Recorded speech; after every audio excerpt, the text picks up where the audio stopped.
Hello BookTube, this is Weekly Reads, and it's been a fantastic reading week if I'm only considering manga, which, for the purposes of this video, I am. So I started my reading week with 6 volumes of My Hero Academia by Kohei Horikoshi. I read 6 volumes of Demon Slayer by Koyoharu Gotouge on Sunday. And between Thursday and Friday, I read 5 volumes of The Seven Deadly Sins by Nakaba Suzuki. So, My Hero Academia is a series inspired by American superhero comics. In a world in which 80% of the population has superpowers called quirks, Izuku Midoriya idolizes superheroes. However, Izuku is one of the 20% who were born without superpowers. He's quirkless. So he can never become a superhero himself, until one day he meets his idol, All Might. Izuku's actions in attempting to save a classmate of his from a villain inspires All Might to take Izuku on as an apprentice and grant Izuku, after some months of training, his quirk, One for All. This allows Izuku to enter into UA, the premier high school for aspiring superheroes in Japan, and Izuku becomes the superhero Deku. Izuku's joining UA comes at a very delicate time. All Might is declining in power, and the villains are beginning to rise.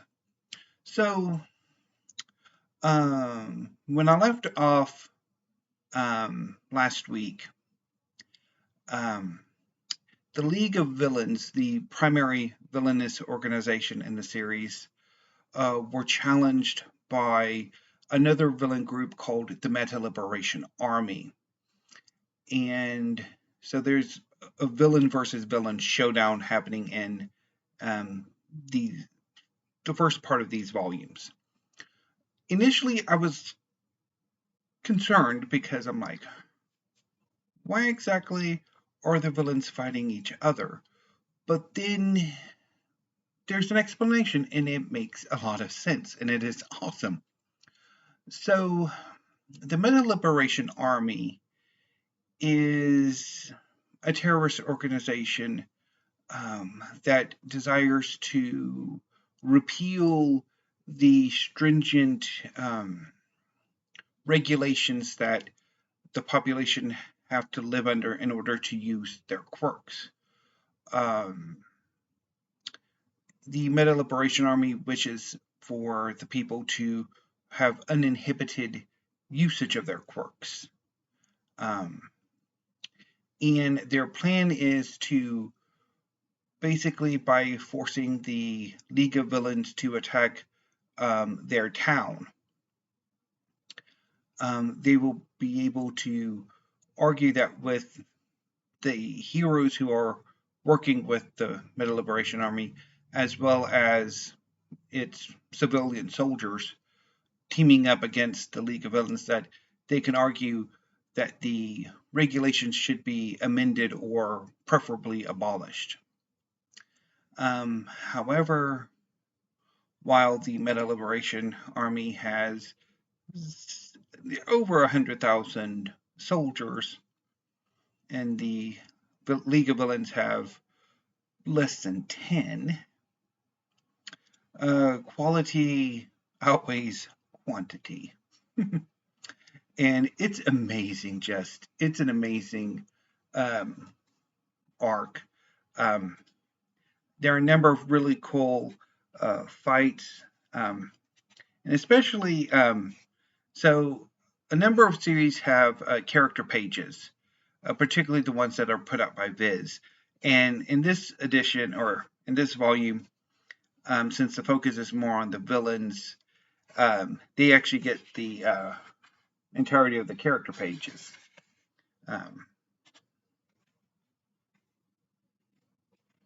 But yeah, it's a really great arc. I really particularly like Toga's fight with Chitose is really wonderful. I guess that, and then Dabby's fights. Twice's character development is really wonderful, and Shigaraki, the leader of the League of Villains, his character development, the growth of his power is just, it is amazing. So it was a really great arc. Oh yeah. And it ultimately ends with the appearance of a villain that the League were trying to gain his loyalty. He was a follower of All for One, the dark shadow of All Might, of One for All. And eventually they basically use him, Gigantomachia, to sort of subdue most of the Meta Liberation Army. But at the end, the Meta Liberation Army surrenders and merges with the League of Villains to form the Paranormal Liberation Front, with the League of Villains and the higher ups of the Meta Liberation Army forming the core council of it. So it's really great. And then that cover. So from there,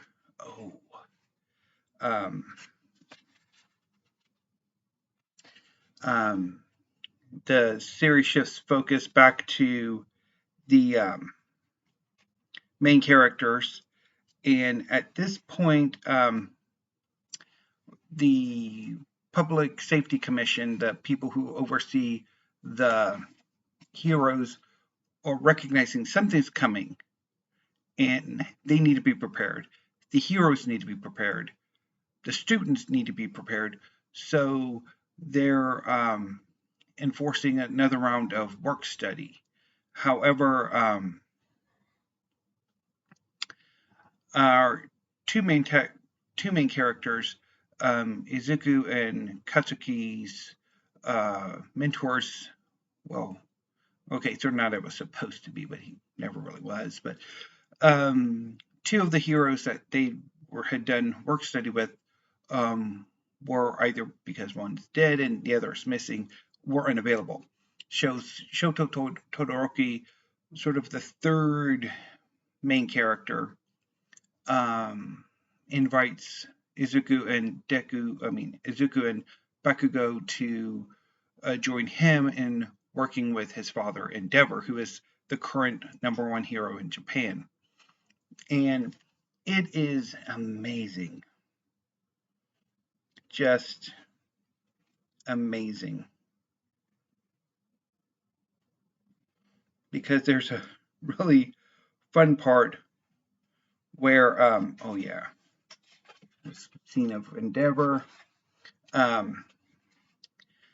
that Endeavor decides to more closely train the trio, and they have a conversation about like where they are, what they're hoping to achieve, and it's just absolutely amazing. I want to show you that scene because Izuku, he's very analytical, and he kind of goes through this whole thought process of where he's at with his powers, which is barely under his control, and he's learning, he's gaining abilities, he's learning more about One for All and what it can do. And he's talking about it and stuff. And Endeavor's like, just, he gets it and gives some really good advice. It is just amazing. And these chapters that feature sort of this particular work study are really great. It does a wonderful job further exploring the Todoroki family and how the family sort of handle Endeavor and how he's trying to be a better person. Endeavor is not the most pleasant of people, but he's trying to get better. But it is just, yeah, right. It's wonderful. And then there comes a really big arc.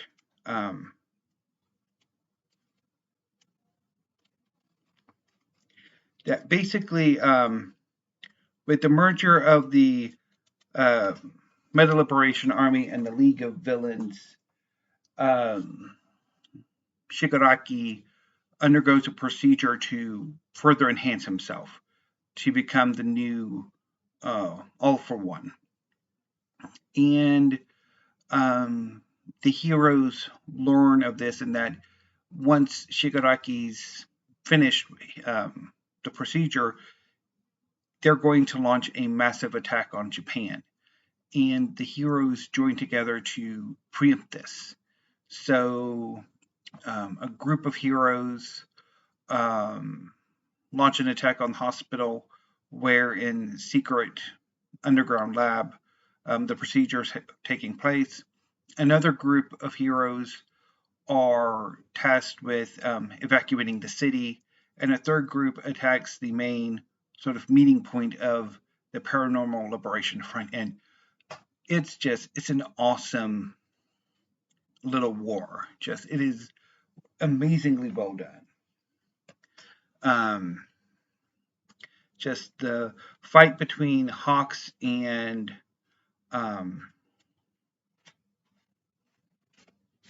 Twice is amazing. I want to show you this sort of confrontation of Endeavor and the Doctor. And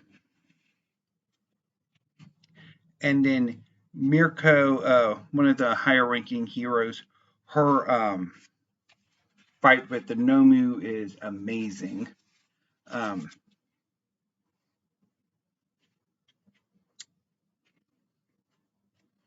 And Gigantomachia's sort of engagement, just that. I mean, it is amazing.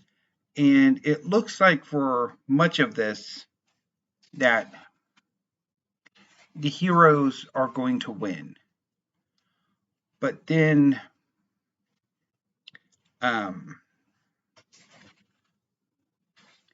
Shigaraki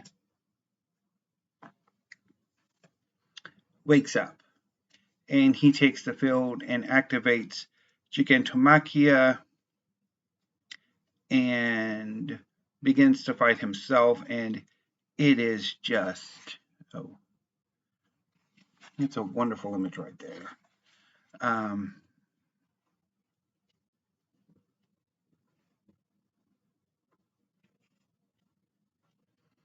then he takes the field, and it's like, yeah. And a number of heroes, Mirko, Hawks, others, are either killed or grievously wounded. And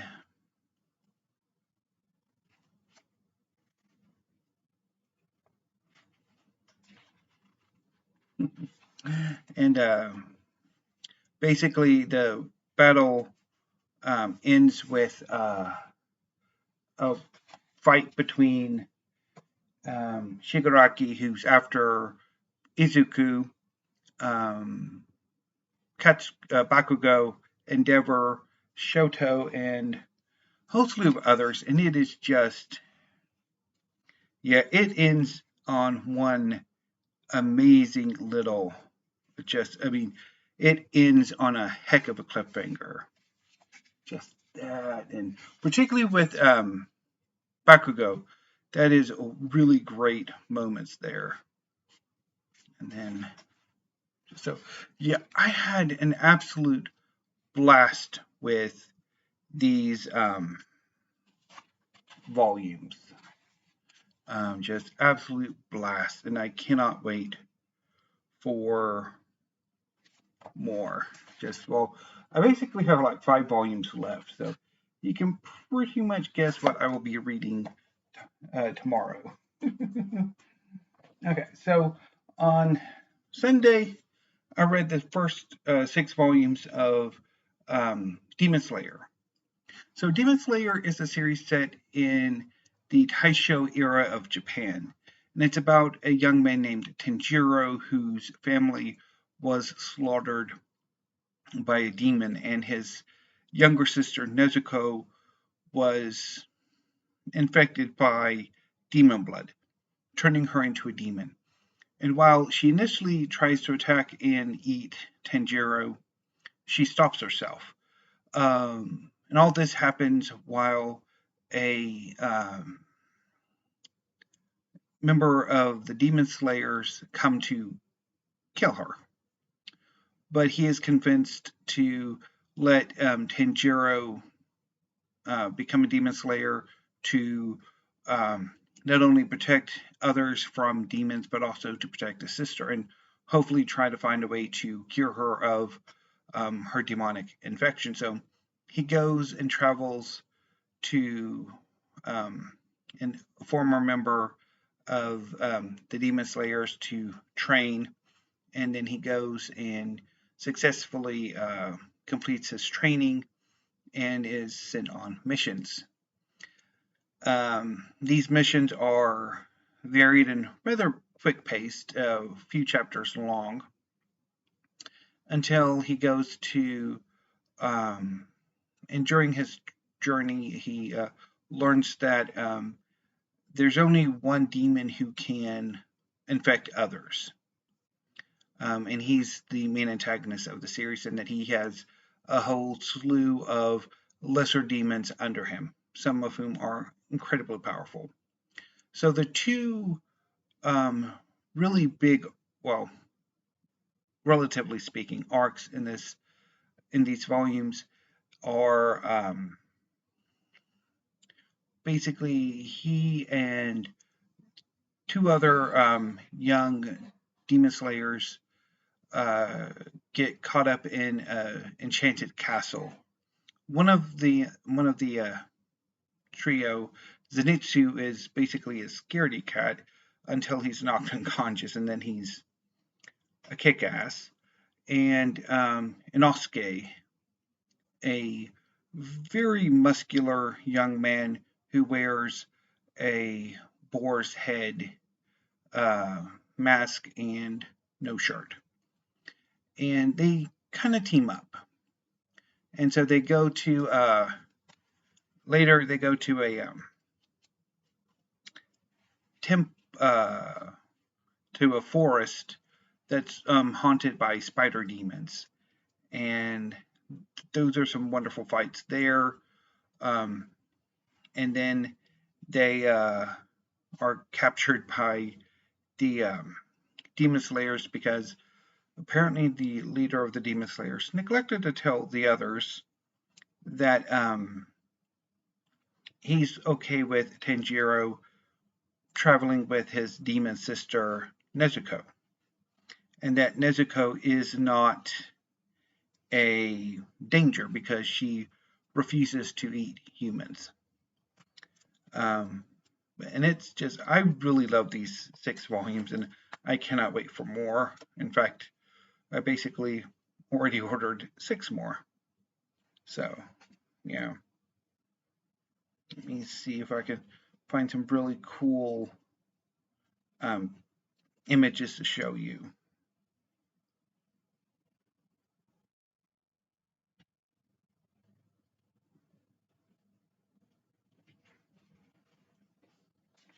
So there's there's that. Um,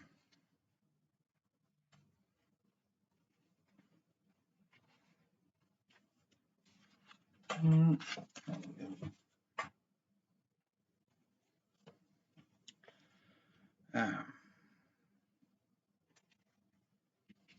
then there's Tenjiro and Nezuko.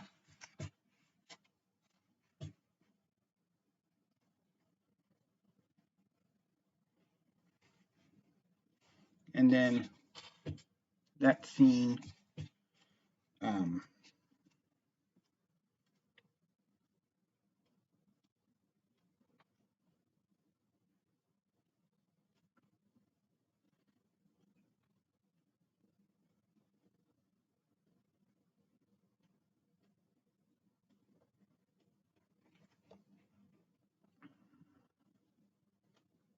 okay.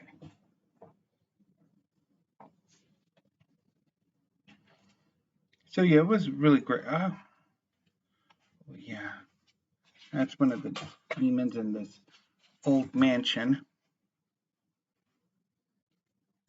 Then let me see if I can get a good picture of Inosuke.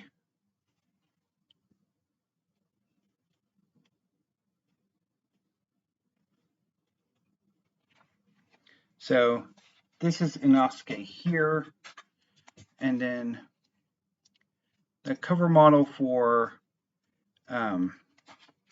here is Zenitsu. Yeah, but it was a really fun series of volumes. Let me get one of the ones with the spider.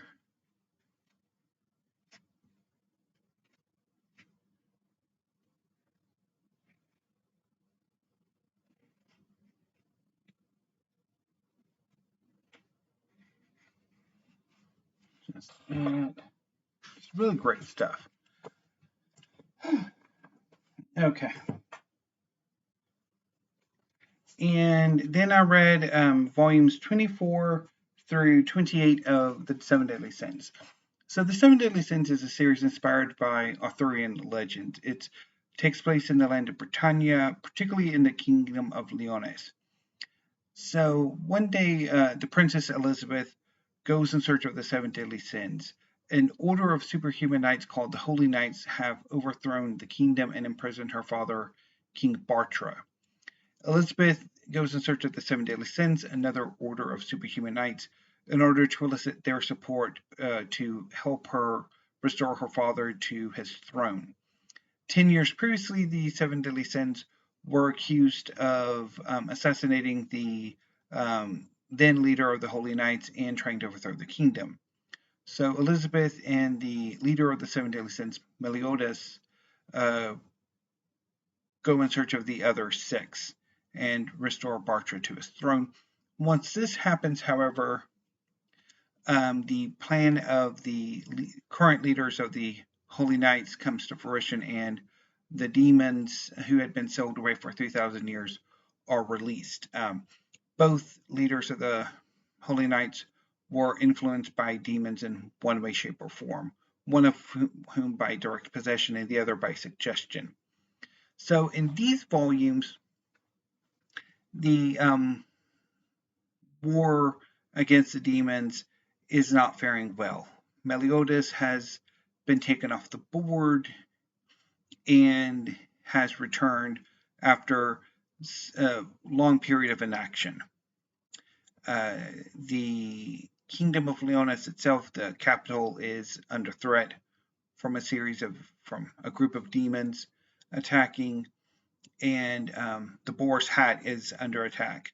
However, with Meliodas back, he easily defeats the two members of the Ten Commandments who are attacking, and the rest of the Seven Deadly Sins begin to assemble again. And it is just amazing. So it's like, for the most part, it's the tide has turned against the at least for a time. I mean, there's still a lot of fighting to do. Camelot has been taken over by Zeldris, but it is just some really wonderful moments in here. And I especially like there's a scene with when the demon who is possessing Dreyfus is sort of expelled and begins his fight with returned Meliodas. It is just, there are some really wonderful moments and even heartbreaking, because after being possessed by, or having possessed Dreyfus for so long, that he has come to see his Dreyfus's son, Griamore, who had previously been reduced back into a child, as his own son. And when things come down to it, Fraudrin refuses to kill Griamore, and he accepts his own death, and it is just heartbreaking. Even though Fraudrin has been one of the worst demons, it's just, yeah, was very great. And then sort of for a few volumes, King and Deanne are abducted by two of the Ten Commandments, Gloxinia, a former fairy king, and Droll, a former giant king, for training. And they are sent into a sort of it's a mix of like a time travel spell, but also sort of dream spell, to see if King and Diane would do things different than they did. And it's a wonderful arc, and it reveals quite a bit about both them and also Meliodas and Elizabeth, because there's a secret about her that is revealed in these chapters, and it is very heartbreaking. So yeah, it was great. And so basically 3,000 years ago, there was a holy war between the demons and everyone else, led by the goddesses. So the goddesses, the fairies, the giants, and the humans. And it's just wonderful. And there's a really great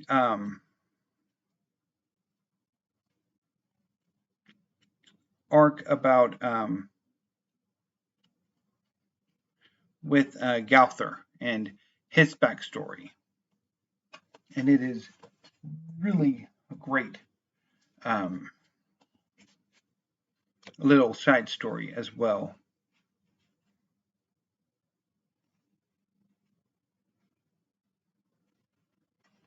And then there's Elizabeth being awesome, as she does once she comes into her powers in the present as well. It's just, it's a wonderful set of volumes. Although ends on a very concerning cliffhanger. Just, I love all of them together in this volume cover.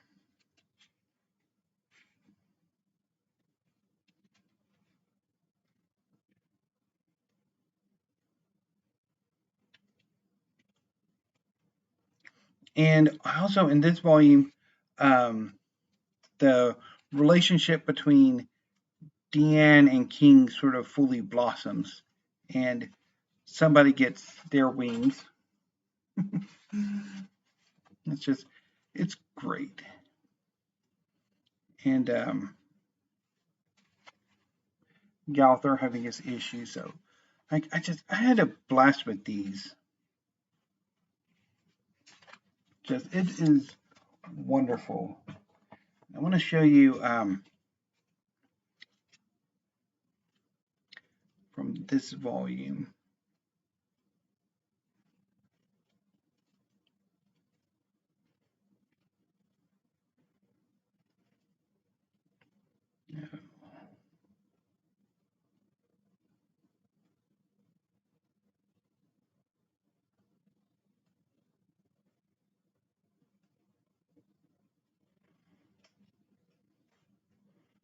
Let me see here.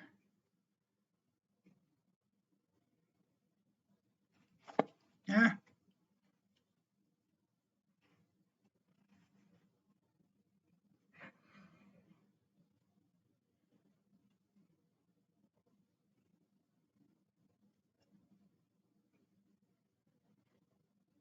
Oh, that is wonderful right there. So I need to wrap this up. Yeah, it was some really great stuff. So yeah, it was a great manga reading week. So what am I going to be reading this coming reading week? So I have 5 more volumes of My Hero Academia before I'm caught up. So I'll be reading volumes 30 to 34 this weekend, tomorrow, and probably Eden 023 if it comes in. It should. It just released this past week, and I should get it in tomorrow if everything goes well. And then once I finish those 5 volumes, or 6 volumes, including Eden 023, I will probably start on some Historathon readings. So, and then primarily on Sunday, because I have relatives coming to visit, so I might not necessarily have a huge amount of time to read. So, well, I mean, I'll probably have about my workday reading schedule should be largely okay. So I'm either going to start on either The Last King of America by Andrew Roberts. This is a biography of George III, although the title is a bit of a misnomer because, well, King Charles III is King of Canada, and Canada is in America. So, or Catherine the Great by Robert K. Massie. So one of the two. And I will report back, obviously, next Friday which of those I happen to read, as well as a bit more gushing over My Hero Academia, which has become one of my favorite series without question. So, in BookTube, this video has gone on way longer than I anticipated. So, I'm going to go ahead and sign off for now. So, until I see you next week with hopefully 5 videos or 6, fingers crossed. Yeah. Until then, thank you. Have a great evening and weekend, and stay safe.